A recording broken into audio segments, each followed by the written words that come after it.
Story RH, the podcast that makes a long story short. Welcome to all. History is made of stories. In this episode, we'll explain why our ability and willingness to learn lies at the foundation of democracy. There's no point sugarcoating reality. Learning takes time and can be tedious and trying. So, you might ask, why keep learning? To get smarter. That's the easy answer, but a more comprehensive answer will help us to see that learning is an essential prerequisite for democracy and their survival. What's the story? By choosing to devote time to learning, you're fighting the natural tendency of all humans to prefer a closed frame of reference. In other words, it's about opening yourself up to the unknown, to things that are foreign to you, things you don't understand at first. And that's what sets us apart from barbarians. When it first appeared, the word barbarian was used to describe people who destroyed what they didn't understand, rather than exploring it.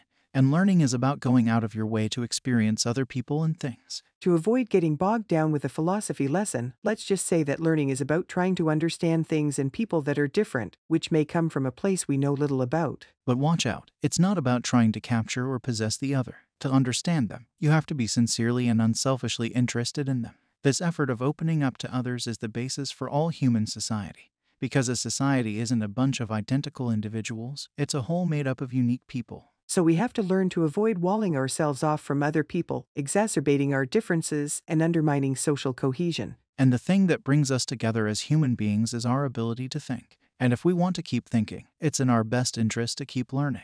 Learning is a prerequisite for any society or community. But how does that tie in with the future of democracy? For every member of a democratic society to contribute, most notably by voting in elections, they have to have the means to forge their own convictions. As such, all democratic societies must carefully maintain and promote one skill that is absolutely fundamental to their existence: critical thinking. And to promote critical thinking, people have to have access to a minimal level of education, which should improve continuously over the course of their lives. And that is learning.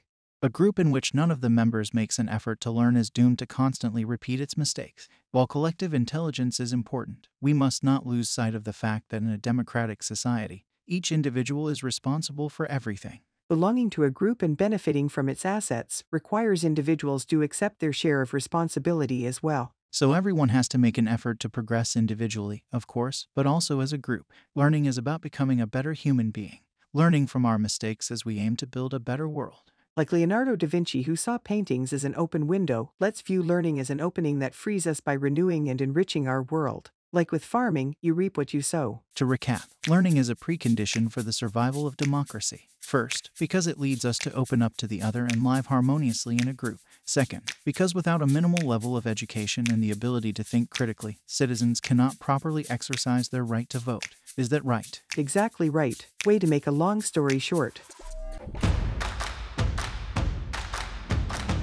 Story RH, the podcast that makes a long story short.